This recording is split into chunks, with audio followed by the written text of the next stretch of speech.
모세가 홍해에서 이스라엘을 인도하매 그들이 나와서 수르 광야로 들어가서 거기서 사흘 길을 걸었으나 물을 얻지 못하고 마라에 이르렀더니 그곳 물이 써서 마시지 못하겠으므로 그 이름을 마라라 하였더라.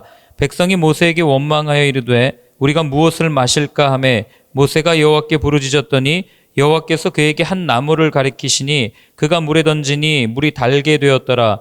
거기서 여호와께서 그들을 위하여 법도와 율례를 정하시고 그들을 시험하실세 이르시되 너희가 너희 하나님 나 여호와의 말을 들어 순종하고 내가 보기에 의를 행하며 내 계명에 귀를 기울이며 내 모든 규례를 지키면 내가 애굽 사람에게 내린 모든 질병 중 하나도 너희에게 내리지 아니하리니 나는 너희를 치료하는 여호와임이라. 그들이 엘림에 이르니 거기 물샘 열둘과 종려나무 70그루가 있는지라. 거기서 그들이 그 물 곁에 장막을 치니라. 아멘.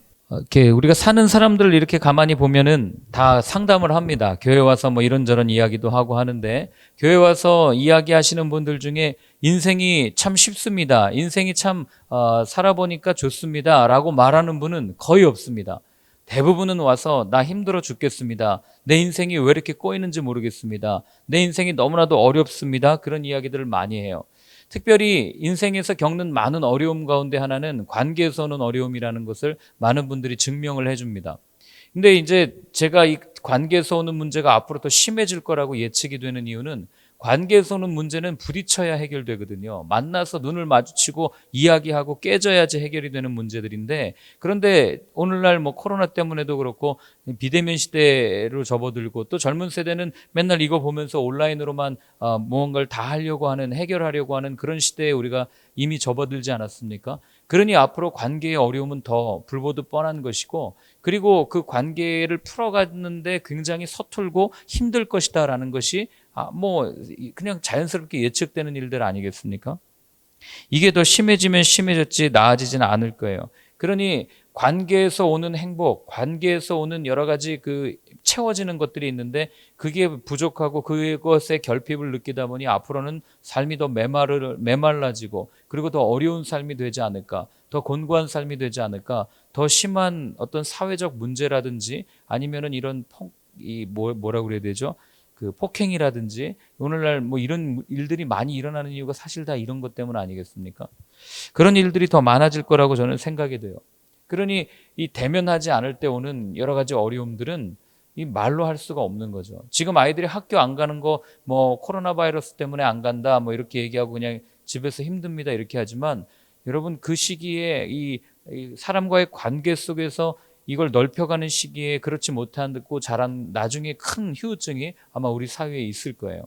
근데 사람과의 관계도 이러한데, 여러분 우리가 하나님과의 관계 속에서 하나님과 비대면으로, 그리고 하나님과의 관계를 아주 멀리 두고 살아가는 그런 데서 오는 문제점들은 어떤 것들이 있겠습니까?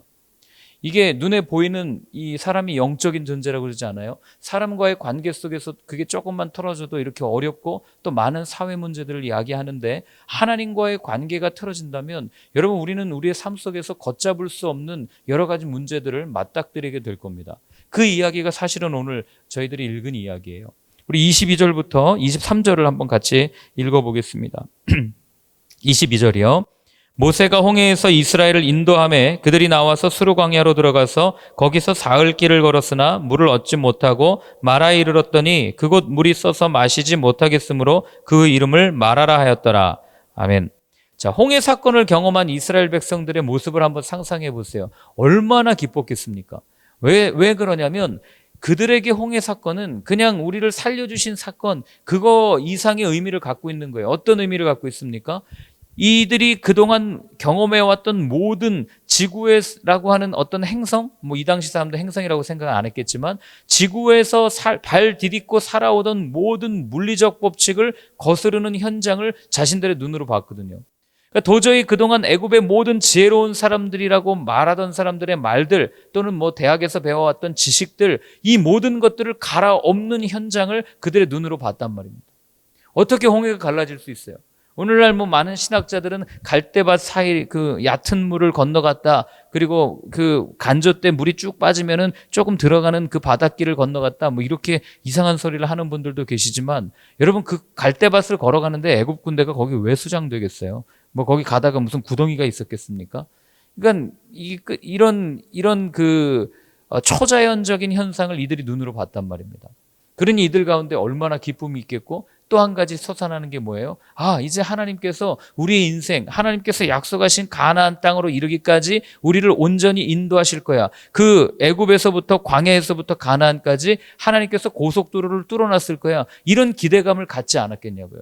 왜냐하면 불가능을 가능으로 바꿔놓으신 하나님께서 이제는 그냥 이건 너무 뻔한 일이잖아요. 그냥 가기만 하면 되는 일인데 어떤 어려움이 있을까, 이런 생각, 이런 기대를 이들이 하지 않았겠어요? 그러니 이들이 노래도 불렀어요. 하나님 찬양합니다. 노래 불렀어요. 그리고 또 하나님 앞에 우리를 인도해 주신 하나님, 우리를 이끌어 가실 하나님, 그 하나님도 노래를 했습니다. 그런데 문제는 그들이 맞닥뜨린 현실이 그들이 생각했던 기대와 너무나도 다른 거예요. 오늘 보니까 길을 걸어가는데 어떤 일이 일어납니까? 수르 광야로 들어갔어요. 3일 동안 물을 마시지 못한 거예요. 우리는 그걸 보면서 얘네들 참 가볍다. 어떻게 3일 정도 물 못 먹었다고 이렇게 할 수 있나? 여러분 하루만 물 안 드셔보십시오. 어떻게 되나? 이들이 불평이 참 믿음 없다 이렇게 얘기하지만 저 같았으면 아마 여기서 나 죽는다고 더 이상 못 간다고 주저앉았을지도 모르겠어요. 물 갈증을 느끼면은요. 더군다나 제가 예전에 군대 있을 때 행군을 많이 하는 부대에 있었는데, 행군하다가 물 못 먹으면 어떻게 되는지 아십니까? 애들 눈 뒤집힙니다. 처음 온 이등병들 데리고 행군 훈련 나가가지고 수통에 물 안 채워가지고 적절히 마시지 않고 계속 걷게 하잖아요. 한 5시간 걸으면 애들 눈 뒤집혀요. 그럼 뒤에서 발로 차고 군장을 대신 매주고 해도 이게 수분이 찰 때까지 눈이 돌아오지 않는 그런 여러 가지 모습들을 봤어요. 근데 지금 이들은요, 성인도 아니에요. 여기에 어린아이들도 있습니다. 장정만 60만이라며. 여자들도 있습니다. 약한 사람들도 있어요. 병든 사람들도 있을 거예요. 이 모든 사람들이 물을 마시지 못하고 3일 동안 가는 이런 현실 가운데 이들이 얼마나 힘들었겠냐고요. 여러분, 우리가 어떤 관계를 맺어가면서도 마찬가지예요. 어떤 상대방에 대한 관심, 그리고 상대방에 대한 어떤 이 생각들이 차면 우리는 그 다음을 예측합니다. 이렇게 대해줄 거야. 이렇게 할 거야. 일도 마찬가지죠. 이렇게 쭉 해오면 그 다음은 이렇게 할 거야. 이걸 다른 말로 우리는 기대라고 얘기해요. 그런데 여러분, 기대라고 하는 것이 어려운 이유가 뭐냐면 우리의 기대 속에는 우리의 욕심이 담겨 있기 때문에 그래요. 우리가 실족하는 이유는 서로가 다른 기대를 하고 있기 때문에 그래요. 전에도 한번 말씀드렸잖아요. 하나님께서 모두를 다 다르게 만들어 놓으셨다니까요. 어떤 분들은 예를 들면 제가 아침에 이렇게 위에 이렇게 이 자켓을 안 입고 나오는 걸 보고 굉장히 힘들어하는 분들도 계세요. 예? 또 어떤 분들은 자켓을 안 입는 거 나오고 보고 산뜻하다라고 말씀하시는 분도 계세요. 어떤 분들은 저희 교회 와가지고 이게 무슨 교회야, 간판도 하나 없이 이건 창고 같아, 이렇게 말씀하시는 분도 계시고, 또 어떤 분들은 오셔서 말씀하시기를 교회가 너무 따뜻해 보여요. 빛이 노라니까 그렇겠죠. 제가 아주 의외의 답이었는데 그런 말씀도 해주시는 분들도 계세요. 그러니까 너무 다양하고 다른 사람들이 살아간단 말이에요. 그런데 그 다른 사람들이 서로를 바라보면서 똑같은 생각을 어떻게 할 수 있겠어요? 그래서 여러분, 우리가 누군가를 바라볼 때 그 관계를 끝까지 좋게 유지하는 비결 한 가지는 뭐냐면 기대하지 않는 거예요. 아무 생각 없이. 왜요? 기대하지 않아야 상처 안 받아요. 기대하지 않아야 관계가 오래 갑니다. 기대하는 순간부터 이제 깨지기 시작하는 거죠. 마찬가지예요. 저희가 함께 이렇게 교회에 이제 공동체로 세워져 가는데 우리 교회 목사님한테 또는 성도님한테 또는 형제님한테 이런 기대를 적어도 G스퀘어 처치 성도면은 이 정도 모습은 갖고 있어야 되지 않나? 이런 생각하는 순간 여러분들은 시험 들 겁니다. 그렇기 때문에 그 기대를 그냥 빨리 내려놓으세요. 그리고 그냥 말씀만 붙드세요. 그거 외에는 답이 없어요. 제가 경험해 보니까 사람 관계 속에서. 근데 오늘도 마찬가지예요. 이들이 광야로 들어가니까 하나님에 대한 기대가 있었다고요. 모든 걸 열어줬으니. 그런데 그 기대와 다른 현실이 지금 눈앞에 펼쳐지니까 그게 불평의 원인이 된 거 아니에요? 그래서 마라라는 땅에 도착해서 물을 마시려고 봤더니 못 먹어요. 쓴물이에요. 그래서 마라라는 이름이 쓰다라는 이름이에요. 나중에 나오미가 나를 마라라 해라 그러잖아요. 나오미라는 기쁨이라는 이름 버리고 나를 마라라 해라. 나를 쓴물이라고 해라. 그렇게 얘기하는 게 바로 여기서 연유가 된 겁니다. 근데 이들의 모습을 보면서 우리는 참 가볍다고 이야기할 수 있지만 여러분, 우리도 그럴 때가 많아요. 하나님 앞에 기도합니다. 아니, 하나님 앞에 기대해요. 그리고 내가 원하는 일이 이루어지지 않을 때, 더군다나 당장 이루어져야 되는데 당장 이루어지지 않을 때 우리는 불평합니다. 안 그럴 거라고 얘기하지만 제 자신을 봐도 예전에 같이 이렇게 동역하는 목사님들 또는 후배 동생들과 함께 일할 때 업무 처리가 조금만 늦어져도 그 친구들한테 막 짜증내고 화를 내는 제 모습을 본 적이 있어요. 그때 제가 이 본문을 묵상하고 있었거든요. 그러면서 그런 생각을 하는 거예요. 야, 나는 쟤를 3일도 못 기다려주나? 이런 생각이 드는 거죠. 이 사람들은 그래도 3일이라도 버텼잖아요.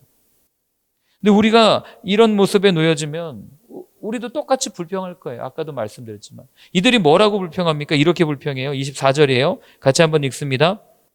백성이 모세에게 원망하여 이르되 우리가 무엇을 마실까 하매, 자, 백성이 모세한테 또 원망하는데 뭐라고 얘기하냐면 우리가 무엇을 마실까? 이거는 평서문으로 되어 있으니까 그냥 우리가 아무렇지도 않게 얘기하는 거지만 이거 지금 모세한테 뭐라고 얘기한 거예요?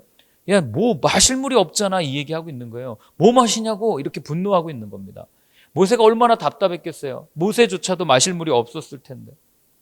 그러니까 이제 앞으로 우리가 출애굽기를 보면서 쭉 살펴보겠지만 출애굽기에 나오는 이스라엘의 백성들의 모습은 자신들이 바라는 것들이 조금이라도 채워지지 않으면, 자기가 요구하는 것들이 만족이 이게 누려지지 않으면 수시로 불평하는 그런 모습들이 이제 보여지는 거죠. 여러분, 우리가 이걸 보면서 그런 생각해요. 아, 그럼 하나님이 좀 채워주시면 되잖아요. 하나님이 그걸 좀 만져주시면 되잖아요. 이렇게 질문할 수 있잖아요. 그런데 우리가 흔히 드는 비유 중에 하나가 뭐냐면 우리의 마음을 뭐로 비유하냐면 깨진 독에 비유하죠. 우리의 마음은 아무리 채워도 채워지지 않는 독의 비유가 된단 말이에요. 그러니 여러분, 하나님께서 그 마음을 채워준다고 만나도 내려주시고 물도 주시고 하면 이 사람들의 마음이 만족감을 누릴 것 같습니까? 당장은 누려지겠죠. 그 메말라 있는 이 깨어진 독의 바닥, 먼지가 수북히 쌓인 곳에 물이 조금 들어가서 촉촉하게 적셔지면 또 그때는 불평하지 않고 아, 하나님입니다 하고 걸어가겠죠. 그러나 조금만 지나서 깨어진 독에 이 물이 다 빠지고 여전히 또 메말라 있는 그런 현실을 걸어가다 보면 우리는 여전히 불평하는 것이 사람의 마음이란 말이에요. 어떤 것으로 해도 채워지지 않아요. 우리가 여기서 예배 드릴 때, 처음 드릴 때 아시는 분 아시겠지만 여기 얼마나 이게 공허했습니다. 공허가 아니죠. 거의 뭐 아무것도 없었죠. 먼지만 있었죠. 그리고 오셨던 분들 기억하시겠지만 의자가 뭐 이렇게나 있었습니까? 한 5개 놓고 예배 드리고 그렇게 있다가 또 매주 청소하고 물걸레질하고 청소기 또 누가 이렇게 봉헌해 주셔가지고 또 같이 청소하고 뭐 이러다 이렇게까지 왔는데, 그러다 보니까 또 보이지 않던 모기가 또 보이기 시작해요. 모기 때문에 얼마나 힘들어했습니까? 그리고 또 모기를 방역을 해서 잡았어요. 그러면 우리 마음에 만족이 있습니까? 만족 없을걸요? 여전히 보이는 것들이 있을걸요? 이거는 부족하고, 이건 이래서 조금 불편하고, 이건 이래서 이렇고, 이제는 엘리베이터는 또 언제 완공이 되나, 이건 또 언제 되나, 이런 여전히 만족이 채워지지 않는 이 모습이 우리의 모습이고 이스라엘 백성의 모습이라고요. 처음에 비하면 여러분, 저는 여기 올 때마다 얼마나 감사한지 몰라요. 얼마나 기쁜지 몰라요. 이 모든 것이 이렇게 바닥이 이렇게 깨끗하게 번들번들일 줄을 누가 상상이나 했겠습니까? 여러분, 하나님께서 주시는 은혜가 이런 거예요. 우리의 깨어진 독이 채워지지 않으면 우리는 아마 죽을 때까지 불평하다 살 겁니다. 그래서 제가 전에 한번 말씀드렸죠. 깨어진 컵, 깨어진 독을 가득 채울 수 있는 한 가지 유일한 방법, 바닷속에다 그 독 던져놓으면 되잖아요. 하나님의 은혜의 바다 안에 우리가 그냥 잠겨 있으면 더 이상 불평하지 않는 거예요. 그런데 이스라엘 백성들이 오늘 그 모습을 놓쳐요. 그리고 불평합니다. 그리고 이제 오늘부터 세보세요. 몇 번 불평하나? 계속 불평해요. 이게 뭘 얘기해 주냐면, 여러분, 불평하는 사람은요 평생 불평합니다. 한번 여러분 주변에 가만히 보세요. 이건 이래서 마음에 안 들고 저건 저래서 마음에 안 들고. 그 불평이 깨어지는 딱 한 가지 방법, 하나님의 은혜 안에 머무는 것. 그게 뭔지 아세요? 내 기준이 완전히 박살나는 거예요. 나라는 존재가 완전히 박살나는 거예요. 그 외에는 방법이 없습니다. 한번 보세요. 그래서 이제 하나님께서 처방을 내리세요. 자, 25절과 26절입니다. 모세가 여호와께 부르짖었더니 여호와께서 그에게 한 나무를 가리키시니 그가 물에 던지니 물이 달게 되었더라. 거기서 여호와께서 그들을 위하여 법도와 율례를 정하시고 그들을 시험하실세 이르시되 너희가 너희 하나님 나 여호와의 말을 들어 순종하고 내가 보기에 의를 행하며 내 계명에 귀를 기울이며 내 모든 규례를 지키면 내가 애굽 사람에게 내린 모든 질병 중 하나도 너희에게 내리지 아니하리니 나는 너희를 치료하는 여호와임이라. 아멘. 제가 이 마라 사건을 볼 때마다 어떤 생각이 드냐면, 저는 제 스스로의 믿음을 날마다 테스트하는 그 기준으로 삼아요. 자, 왜냐하면 여기 보세요. 모세가 여호와께 부르짖었어요. 그랬더니 하나님이 한 나무를 보여주십니다. 그런데 그 이전에 어떤 일이 일어나요? 모세가 부르짖기 이전에 나무를 그곳에 준비해 놓으신 분이 하나님이세요. 이게 보이십니까? 그러니까 모세가 부르짖어야 뭐가 해결되고 이게 아니고 이미 그 전에 나무를 다 준비해서 그냥 모세가 부르짖을 때까지 기다리신 거죠. 어떤 의미에서 보면. 그래서 하나님이 그 다음에 뭐라고 표현하시냐면 오늘 여기 보면 하나님이 내가 너희를 시험한다라는 표현을 주세요. 어디 있죠? 25절 끝에 보면 율례를 정하시고 그들을 시험하실세라고 표현하고 있어요. 그러니까 믿음은 언제나 시험이 동반된다는 거예요. 이 시험은 우리가 흔히 얘기하는 마귀가 예수님을 시험할 때 썼던 그 시험이 아니에요. 그 시험은 영어로 얘기하면 temptation이죠. 유혹하는 거예요. 미혹하는 거예요. 근데 여기 나오는 시험이라는 단어는 테스트하는 겁니다. 여러분, 그 아브라함이 제사를 드릴 때 하나님께서 모든 것을 다 준비하신 것을 우리는 여호와 이레라고 부르지 않습니까? 그러니까 아브라함도 결국 거기서 믿음을 테스트한 거예요. 나중에 바울이 그걸 그렇게 해석하잖아요. 믿음으로 이삭을 드리려고 했을 때에 하나님께서 그 믿음을 이제 내가 보시고 그 믿음을 보시고 그를 의롭게 여겼더라 이렇게 표현하지 않습니까? 그러니까 믿음에는 언제나 이런 테스트가 동반된다는 것을 여러분들 꼭 기억하셨으면 좋겠어요. 그럼 왜 하나님은 이렇게 우리를 테스트하시는가? 여러분 이 테스트는요. 이게 뭐 우리가 뭐 이렇게 막 성장하고 뭐 이렇게 학교에서 시험 보고 나면은 막 아이들 성장하고 그런 비유보다는 여기에 조금 더 가까워요. 뭐냐면 훈련하는 거예요. 훈련. 군인들이 오늘 군인 얘기 2번이나 하는데 군인들이 여러분 훈련할 때 군대 다녀오신 분들은 뭐 아시겠지만 굉장히 힘들게 해요. 아주 그냥 극에 달할 때까지 훈련을 합니다. 입에 거품 물 때까지 훈련을 하는 거죠. 그 1년에 한 번 하느냐? 그렇지 않아요. 제가 있었던 데는 한 달에 한 번씩 그런 훈련들을 합니다. 그리고 한 달에 한 번뿐만 아니라 뭐 가끔 대대장이 이렇게 마음에 안 들면은 그냥 바로 그냥 훈련 예비령을 걸어버려요. 그러면은 하던 거 다 멈추고 군장 싸고 위장하고 또 막 은폐하고 또 막 훈련 준비를 다 합니다. 이걸 왜 수시로 하는지 아세요? 이걸 수시로 해야 비상 상황이 전쟁이 딱 터졌을 때 우왕좌왕하지 않고 한 번에 그걸 탁 해서 탁 나가는 거예요. 이게 훈련되지 않으면 그래서 이등병들 처음 오면은 막 이런 표현 좀 그렇지만 어리버리하고 막 군장 쌀 줄도 모르고 막 헤매고 다니는 거 보면 막 병장들이 열받죠. 상병들 막 열받습니다. 그러니 막 이거 하다 보면 나중에 익숙해져서 병장과 상병이 처음부터 그렇게 이렇게 잘했냐? 그게 아니에요. 다 이등병 때는 어리버리합니다. 근데 이게 시간이 지나면서 훈련이 되니까 잘 되는 거죠. 여러분 하나님께서 훈련하는 게 바로 이런 거예요. 하나님께서 모든 것을 다 준비하셨다. 이거를 보는 훈련을 우리에게 시켜주시는 거예요. 그러니 우리는 자꾸 눈으로 볼 때 아무것도 준비되어 있는 것 같지 않고 그냥 쓴물만 보여요. 마실 물이 없어요. 광야길만 보여요. 그런데 하나님께서는 그 가운데 나무를 보게 하는 훈련을 하시는 거예요. 하나님의 손길을 보게 하는 훈련을 하시는 겁니다. 그래야 절체절명의 순간에서도 아버지를 신뢰할 수 있으니까. 왜요? 우리의 인생 가운데 마라와 같은 이런 쓴물이 솟아나는 이런 아주 어려움을 많이 겪을 걸 아버지는 알고 계시는 거예요. 그러니까 마치 아버지가 자녀에게 너 사춘기 때는 이렇게 해야 돼. 너 그 다음에 직장 갈 때는 이런 걸 고려해야 돼. 라고 이야기하듯이 하나님께서는 우리의 믿음을 테스트하면서 우리를 끊임없이 하나님을 바라볼 수 있도록 하는 그런 훈련을 우리에게 자꾸 시키시는 겁니다. 여러분 인생은 결코 만만하지 않다는 걸 너무나도 잘 알죠. 우리 인생에는 수없이 쓴물이 존재합니다. 살면서 어떤 쓴물을 경험하느냐, 뭐 배신의 쓴물도 경험하고 죽음이라는 쓴물도 경험하고 또 패배, 근심, 슬픔, 아픔, 질병 여러 가지 쓴물들을 우리가 늘 맞닥뜨리고 살아갑니다. 이럴 때마다 여러분 우리가 이스라엘 백성들처럼 하나님 왜 내게 이런 일이 있어야만 합니까? 하나님 왜 내 인생은 이렇게 써야 됩니까? 그렇게 불평하면서 걸어가는 인생이 될 것인가? 아니면 그 쓴 물을 허락하신 그 하나님의 이 섭리, 하나님의 의중을 이렇게 살피면서 그 마라 너머에 있는 엘림이라고 하는 아주 좋은 물을 준비해 주신 그 하나님을 인도하심을 따라갈 것인가? 이건 이제 우리가 선택할 문제라는 거예요. 하나님은 한 번도 우리에게 강권적으로 너 이거 해야 되라고 밀어 넣으시더라도 그 최종 선택은 우리에게 하도록 맡겨주신다고 여러 번 말씀을 드렸죠. 그게 선악과 사건 아닙니까? 자유의지를 우리에게 주셨단 말이에요. 그래서 늘 말씀은 우리한테 선택의 기로에 앞에 우리를 세워놓습니다. 어떻게 할 것인가? 마라를 바라보고 불평하는 이스라엘 백성들처럼, 그래서 나중에는 광야에서 전멸하게 되는 그런 광야 1세대의 삶을 살 것인가? 아니면 그 가운데 이 마라를 거쳐서 모든 좋은 것들을 준비하시는 하나님의 손길을 바라보면서 이 모든 것은 아무것도 아니구나, 하나님을 바라보는 훈련이구나, 이걸 의지하고 끝까지 하나님을 의지하고 가나안 땅에 입성할 것인가? 이건 늘 우리가 선택해야 될 문제라고 하는 것입니다. 여러분, 오늘 하나님께서는 분명하게 말씀하십니다. 나는 너희를 치료하는 여호와이다, 이렇게 말씀하세요. 나는 너희를 치료하는 여호와다. 이게 무슨 말씀이냐면, 우리 앞에 그 어떤 인생의 쓴물이 놓여 있다 할지라도 그 모든 것들 가운데 단물로 바꿔주실 수 있는 분이 우리 하나님, 우리 아버지시다. 이걸 하나님께서 스스로 말씀하신 거예요. 이게 개역 한글 성경에는 여호와 라파라는 표현이 되어 있는데, 여기는 그 표현을 삭제했습니다. 개역 이 개정에는. 그래서 나는 너희를 치료하는 하나님, 여호와 라파의 하나님, 이걸 꼭 기억하셨으면 좋겠고요. 이걸 그대로 살아내신 분이 예수님이세요. 우리 이거는 성경 한번 찾아보겠습니다. 마태복음이고요. 마태복음 9장